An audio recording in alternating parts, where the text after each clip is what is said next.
stirs up love with laughter and flavor you can't deny, with a smile as wide as the southern sky. Oh, Chef Jason of Alabama, the beautiful, whipping up joy, making everyday musical. A good old uncle, a friend so true, kind and cheerful in all he'll do. He's the heart of the kitchen, the soul of the feast, and every little bite our love's released.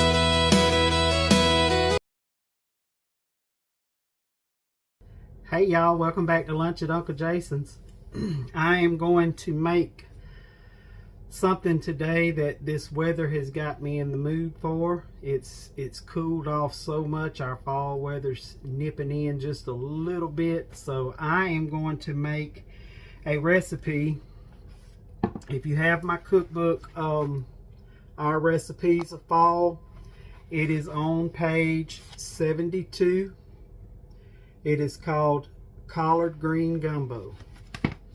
And y'all, this is something that it's a great dish. It's wonderful. It's filling. It's great for fall. It's awesome for fall.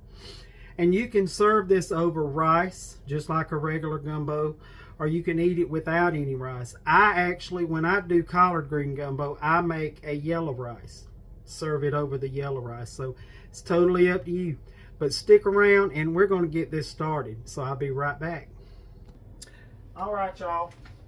In the recipe, it calls for 3 smoked turkey legs. Well, I got a package that had 2 smoked turkey legs and 1 turkey wing. So that's what I'm using tonight because that's what was in my package.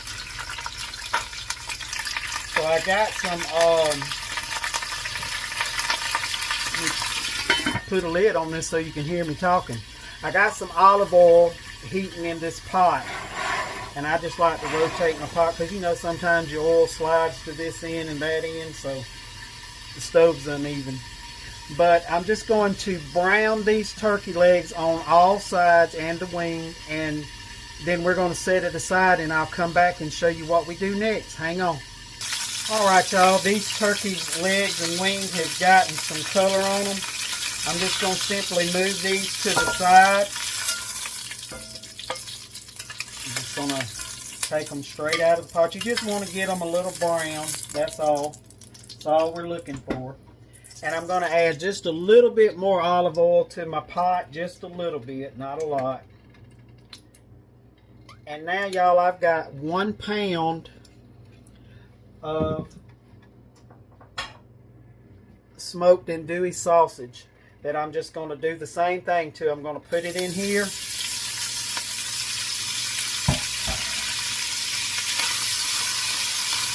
And I'm just going to brown this in this oil. And once it's done, I'm going to come back and we'll set that aside. Hang on. Alright y'all, I got my sausage out. I just got a little color on it. And do y'all see that gramise on the bottom of that pan forming? That's going to be a lot of flavor. Now I have 2 large chicken breasts that I've cut up into bite-sized pieces. I'm just going to brown it the same way. I'll be right back. Alright y'all, I got that chicken out. Now I'm going to make sure there is at least a half a cup, about a half a cup of oil in this pot. And that's about a half a cup. And to that, I am going to add a half a cup of flour.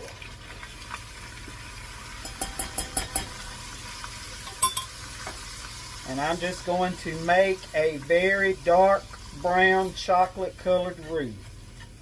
And I've showed y'all how I do that before.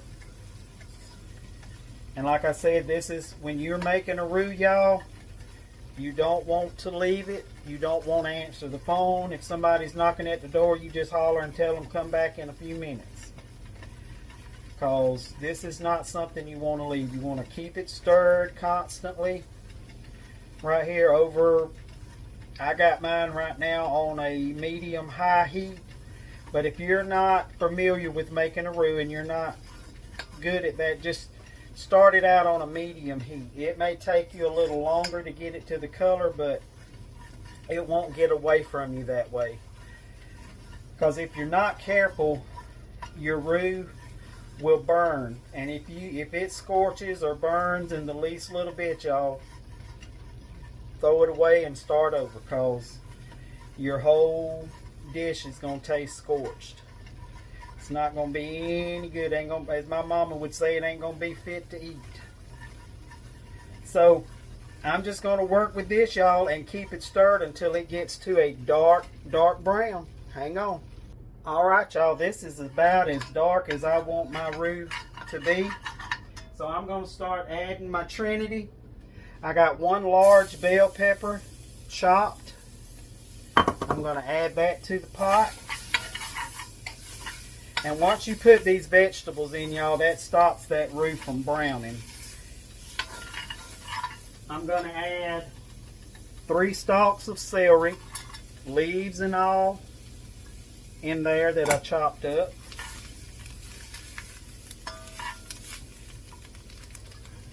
And I got 1 large onion that I chopped.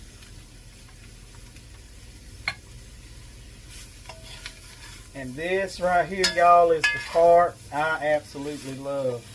I love to smell the onion, celery, and bell pepper get into this hot roux and start, oh my goodness, the whole house smells amazing. It smells like home.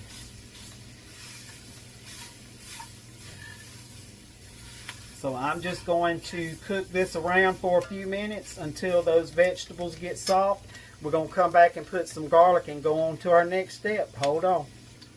Alright, y'all, I'm going to add 2, and I'm going to do heaping tablespoons. I don't know about you. 2 big heaping tablespoons of some minced garlic in the jar. Right in here. Stir this around a little bit. These onions and bell pepper and celery has gotten a little soft. They still have a little texture to them, but they're not like hard. I'm just going to stir this around a little bit.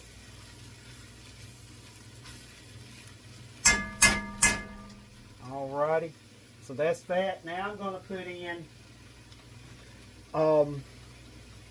some Pollywog cabin seasoning. Now you do this to taste of your favorite Cajun seasoning. Y'all know I love Pollywog. I'm going to do about 1.5 tablespoons. Tablespoon and a half of Pollywog seasoning. Or Cajun seasoning, Creole seasoning. If you want Tony's, that's fine. I actually have some Tony's right here. I have some Paya. I mean, I got a lot of different Cajun seasonings, but Pollywog cabin seasoning is my favorite. Okay, to this, I'm going to add my meats back in there and any juices that have collected in the bottom of these bowls. And I am hoping this pot holds everything, y'all. It's looking mighty full. But we're going to try our best to make it fit, so just hold on and bear with me. There's our chicken, our sausage, and here goes our turkey legs back in there. I'm going to tell you, that looks good by itself to me. Alright, to this I've got a gallon bag of frozen collard greens that I have washed really good and chopped up a while back. So we're going to try to get as much of this on there as we possibly can. And you know these collard greens are going to wilt down real good. So to help it along, I've got 1 quart of chicken stock right here, just some regular old chicken stock. I am going to start pouring that on there because you want these greens and all covered.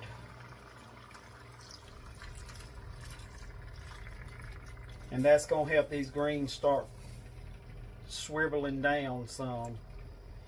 Now these greens, y'all, are, I go and buy those big bundles at the farmer's market of greens, the big bunch of greens. And I will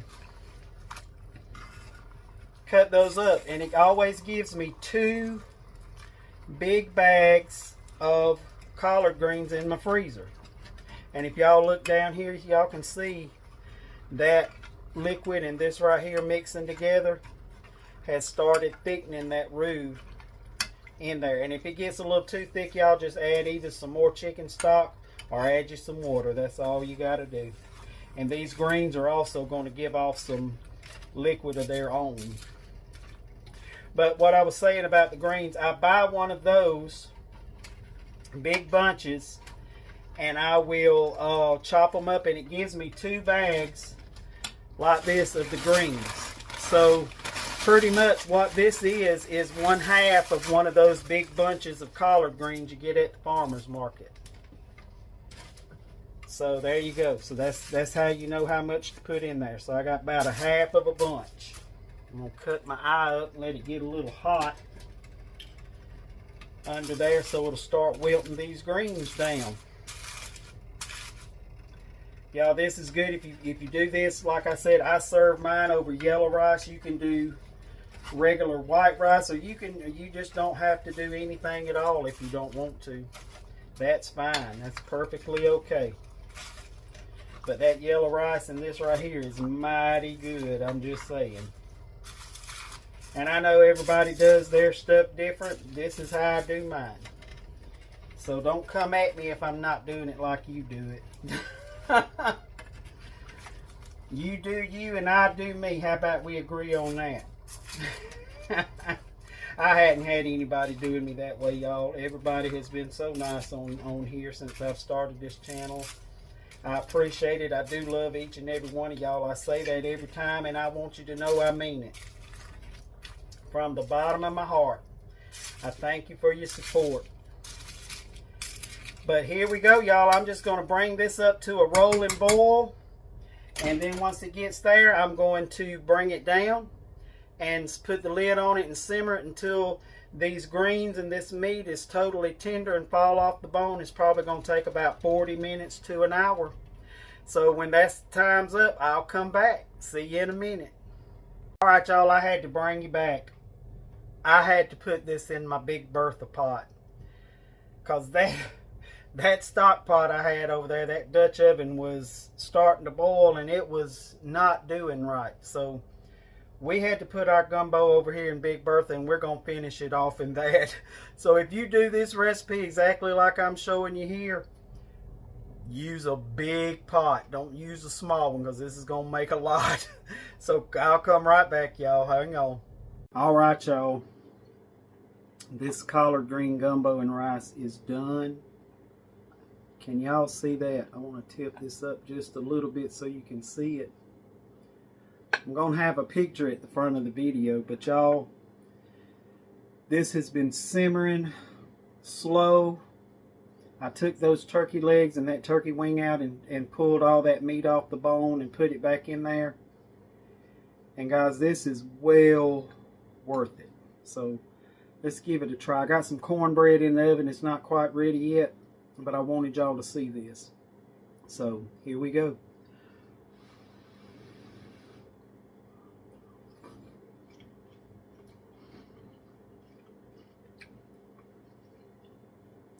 Y'all would think that would taste like a pot of collard greens, but it is totally different, y'all. That smoked turkey meat in there, the andouille sausage, the bell peppers, onions, and celery and garlic, that Cajun seasoning, the chicken. See this chicken, y'all? Just chunks of tender chicken all through it. And then we got that smoked turkey. Now that's good. And this yellow rice. I always put yellow saffron rice, and you can serve this like a traditional gumbo over the rice if you want to, I always just serve the rice on the side with this. And just so you can see it, this is the type of rice that I buy and use for my collard green gumbo. Y'all, while I was making this recipe, I was going out of my book, my cookbook, Our Recipes of Fall. There is a typo in there. So luckily, the company that I have these cookbooks printed through, I can go back in and change that. So if you've already gotten the book on collard green gumbo, in the instructions, it does not even tell you where to put the oil and the flour in to make your roux. So I redone it and I screenshotted it, and I'm going to put it at the end of this video so you can pause the video, write down everything you need, and there you go. You'll have it. So I'm sorry about that, but accidents happen. If you've never written a cookbook, y'all, those are my friends on here that have written cookbooks. You can attest to me with it. It's easy to make a mistake sometimes. But y'all, I love you. I want you to be blessed. Please like and share the video. Subscribe to the channel.